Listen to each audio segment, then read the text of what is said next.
技術とかフィジカルでなんとかなる部分はあるとは思うけど、はい、8割メンタルなんじゃないのかなと思うんですよね。感情も出さないなんで、悪口とかも人がいないところで一人でするもんなんですよ。他人は他人、自分は自分じゃないですか。最終的に俺は俺なんだから、一番の理解者は自分じゃないといけないなって。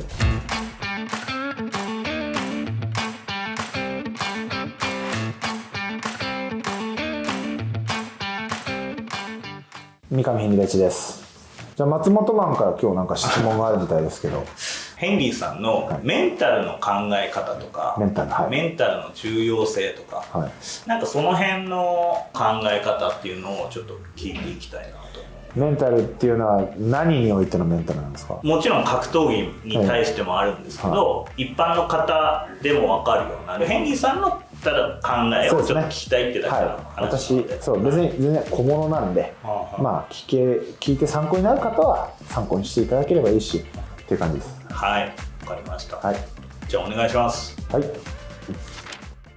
まずメンタルの重要性っていうのはどれぐらいに考えてますか？その格闘技をする上で。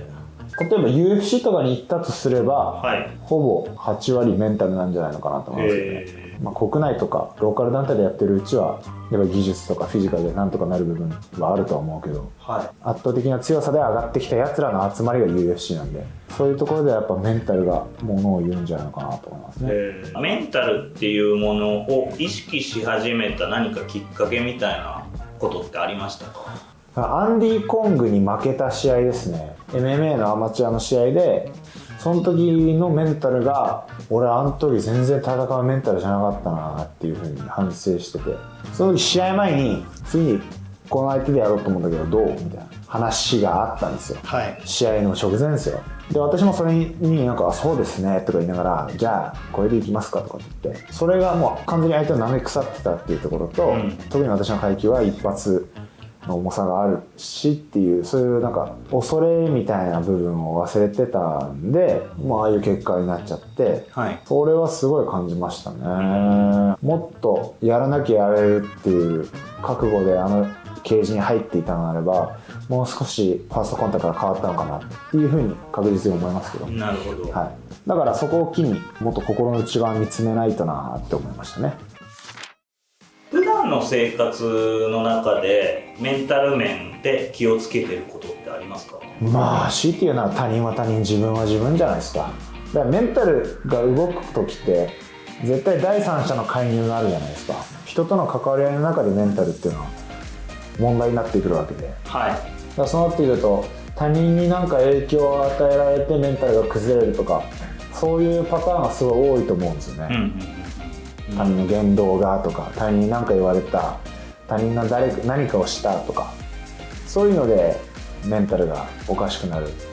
場面が非常に多いと思うんですけど。なるほど。そういう時は他人は他人、自分は自分っていうふうに考えるってことですか？何事においてもそれって当たり前のことだから別に言うことではないと思うけどね、みんな多分知ってると思うからそんなの。でもだからといって感情を抑え込んじゃいけない。他人に言ったら悪口だけど、はい、自分一人の時にガーって叫んだとしても誰にも迷惑がかかんないわけですよ、はい、感情って排泄しないと我々って体の中異常をきたしていくのと同じように感情も出さないなんね、はい、悪口とかも人がいないところで一人でするものなんですよ。これは結構大事な話で、はい、社会的な固定概念とか、はい、そういうので自分の思考が固まっちゃったら、自分が本来何をしたら幸せなのかっていうところにベクトルが向かなくなってくるんですよ。社会的にはこれが正解だって言われてるからこういうふうにしなくっちゃっていうふうにやって自分を束縛していくわけですよね、はい、そうなってくると確実にストレスになっていきますよ。みんな髪の毛ストレートだから私もストレートパーマかけないととか、そういうのが勝手にね自分のそのストレスになっていくんで、はい、社会的な価値観と自分の価値観っていうのは分けないといけない。だからそれがだから言いたかったのは自分は自分、他人は他人なんですけど、はい、そうだからそこですよね。そこはすごい大事にしないと、自分の軸しっかり持たないと。ヘンリーさんといえどもその軸がぶれる時ってないんですか？もちろんそういう時はあります。あります、やっぱこうした方がいいのかなとか、いう時はありますけど、はい、自分自身がそういう自分を見て、は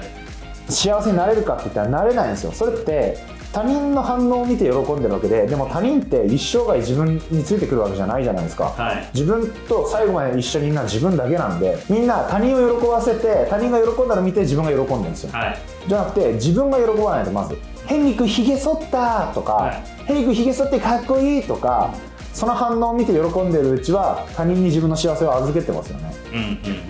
だからそれをやっぱ自分に取り戻さないと、はい、最終的に俺は俺なんだから、墓場には俺自身しか入んないから、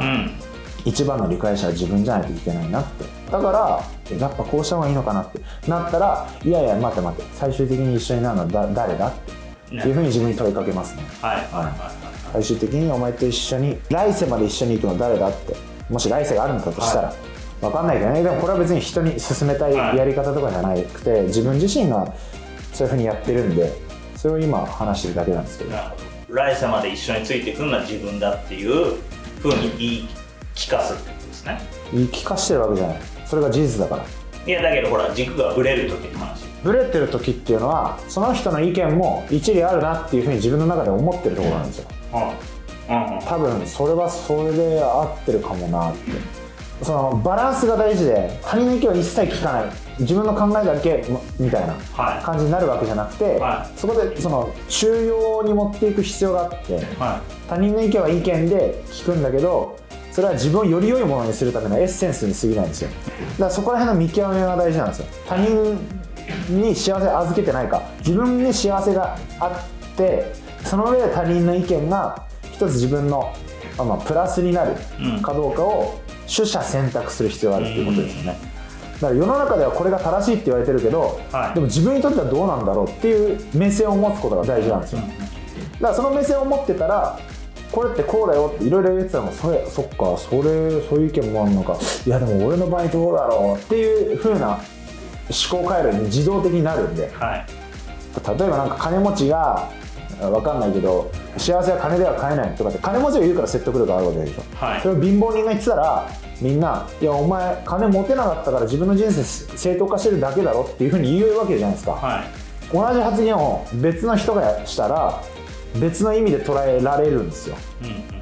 だから結局言葉には意味がないんですよね、言葉には意味がなくて、話してる人がどういう人なのかっていうだけで人は判断してるんです、その人の発言を。だから世界チャンピオンがなんか練習は必要ないとか言ったら、練習は必要ないんだってなるし、でそれで超弱いやつが練習は必要ないって言って、お前練習しろよみたいな感じになるじゃないですか。だから自分はどうなんだろうっていう目線を持つのは大事なんですよ。そういう発言を聞いたとしても、そっか彼はそういう風に言ってる、でも俺はどうなんだろう、まだ技術的に甘いし、きつい練習、ただただ自分の体をいじめるだけの練習なのであれば、もっと考えて練習しようっていう意味かもしれないし、分かんないです、その発言の意味は。そうだからその背景とかしっかり考えて、自分の現在地点と発言の背景みたいなのはしっかり考えていく必要がある。他人の発言とか行動によって自分のメンタルが乱れそうになった場合は、彼のどういう背景がそういう発言だったり行動だったりを引き起こしてるんだろう、自分の場合はどうなんだろう、そういう2段階認証みたいなのが大事ですよね、発言の。はい、ということでですね、偉そうに長々と語らせていただきました。